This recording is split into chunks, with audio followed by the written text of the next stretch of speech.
Welcome, Dan Hannan, MEP, to the Centre for Independent Studies. We're very privileged to have you with us. We've had a series of events for your visit, which have all been great successes. But here we can share with some of our viewers a few of the insights that you've offered at our many events during your trips. So thank you for being here. You've talked a lot about how the American Bill of Rights essentially codifies important elements of the Magna Carta and made the point that Britain essentially has a Bill of Rights it's almost forgotten. Australia then too, I guess, has a Bill of Rights we've almost forgotten. Do you think we need a Bill of Rights? Yeah, I mean, it's the same one. I mean, it was the common heritage of Australia and Britain, and indeed the United States. I mean, the US Constitution, I can't quite say cut and pasted the Bill of Rights because they weren't literally cutting and pasting, but if they'd had the technology, you know, a lot of it is word for word identical. And what those documents are is restraints on government, democratic restraints and legal restraints. They reinforce the idea that the law isn't what the government says it is, that the law is this huge, intangible but powerful force that binds the strongest people just as surely as it binds the poorest. And that's the essence, if you like, of the Anglosphere miracle. It's a government of laws, not of men, as John Adams put it. Do we need one? Well, I'm perfectly happy with the one we've got, which guarantees legislative supremacy over the executive, parliamentary privilege, and contained the germ of freedom of the press and liberty of conscience and all the other things that we now take for granted as part of our heritage. And how should we give due recognition to those rights in the Magna Carta, which would form our Bill of Rights? Well, you know, the really interesting thing is that on all of the occasions when these documents were put forward, the 1689 Bill of Rights, the US Declaration of Independence, the Constitution, our temptation, looking at it from today, is to think these were revolutionary documents. These were forward-looking, modern, innovative charters.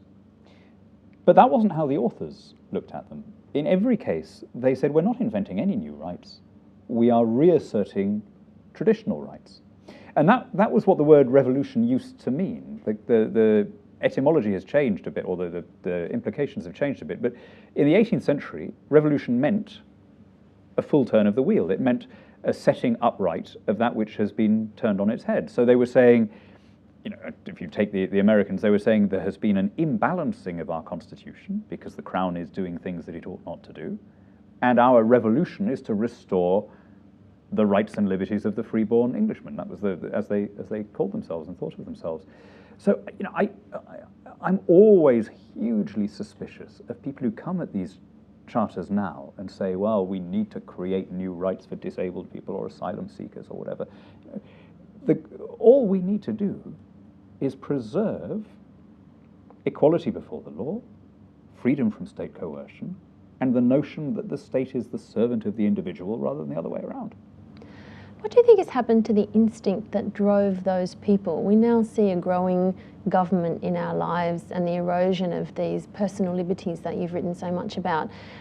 Why do you think we're not made of the same stuff as those people who decided the revolution of the wheel was necessary? I think we probably are. Government tends to grow because of the phenomenon that economists call dispersed costs and concentrated gains. We are much more likely to notice the benefits that we get from the state than we are to notice our small share in the tax system, hidden in the tax system, in the pay-as-you-earn system of paying for those things. So governments, by their nature, are always going to be growing in order to sustain their support. But that doesn't make me despair, because the private sector is always smarter than the state, and the entrepreneur is always ahead of the regulator. And other things being equal, although governments will grow, the economy and society will grow faster. And so governments, although they may grow in absolute terms, don't necessarily grow in proportionate terms. So I'm kind of optimistic about that, and I think we are the same people. And we are the way we are because we're shaped by our institutions. You know, the characteristics, if you ask somebody abroad what defines the Australian character, informality, egalitarianism, bloody-mindedness, stubbornness, it would have been pretty much the same virtues that led to this country being founded in the way it was as an individualist, property-based democracy. I don't think we've changed. And the great thing is we can export that model. You don't have to inherit it. The Anglosphere is why Singapore is not Indonesia, and why Bermuda is not Haiti, and why Hong Kong is not China. We have taken a lot of pleasure, I guess, in recent years seeing this model exported throughout the world, but then been faced with some disappointments where exporting the idea of elected governments as the foundation of society seemed to hold a great deal of promise around the world. But some illiberal political organisations have used the opportunity to become elected to then use government as an undemocratic institution. What kind of protections do you think a community needs in order to stop representative government being used in that way? It's a really good question. I mean, I don't claim in the book, and I've never been so silly as to claim that democracy is an Anglosphere invention. I mean, plainly is not. It's a very old word for a concept that existed from classical times. The Anglosphere's unique contribution to the sum of human happiness was the idea of constitutional government, not of majoritarian rule, but of laws that were above the government, that meant that just because you happened to have a transient majority didn't mean that you got to do whatever you liked. And the tragedy of most places in the world is not that they have no elections, but that they have no proper concept of restrictions on the winners of those elections. And what we're seeing in Ukraine at the moment as we record this interview is a very good example of how most of humanity is. There isn't really any sense that the winner doesn't take all.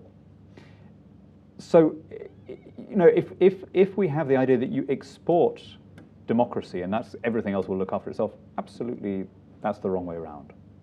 What you need is property rights enforced by an independent judiciary, where contracts are respected and where the law is a vehicle for the individual seeking redress rather than being an instrument of state control. If you have that, everything else follows. I mean, Hong Kong had that for decades before it had democracy, and Hong Kong remains a basically free and successful economy. If you'd done it the other way around, I'm not sure it would have worked.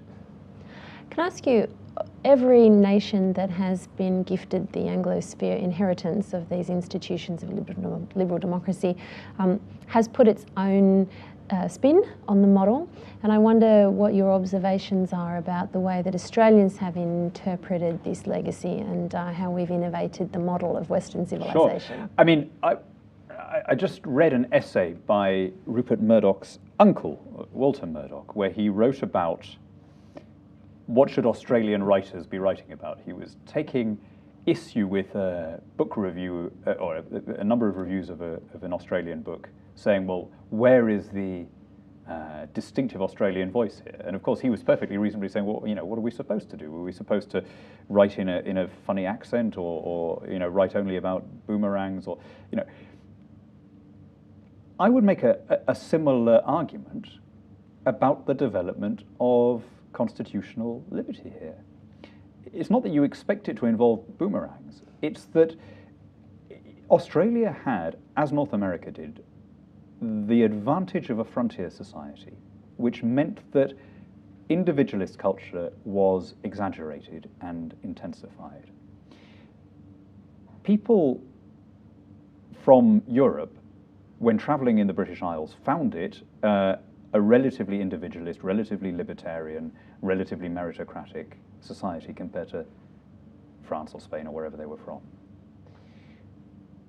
Arriving in a place where land was plentiful, where everybody could become a proprietor, and where there was no residue of a feudal aristocracy, Australians were able to take those things further and to build a much more individualist and bloody-minded, stubborn, all the other things, society than the place that their ancestors had come from.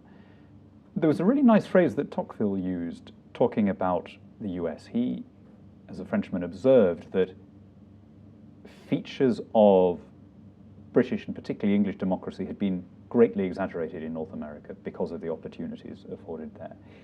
And writing in the 1840s, he said, "The American is the Englishman left to himself." And I think he would have probably made the same observation about contemporary Australia, and for the same reason.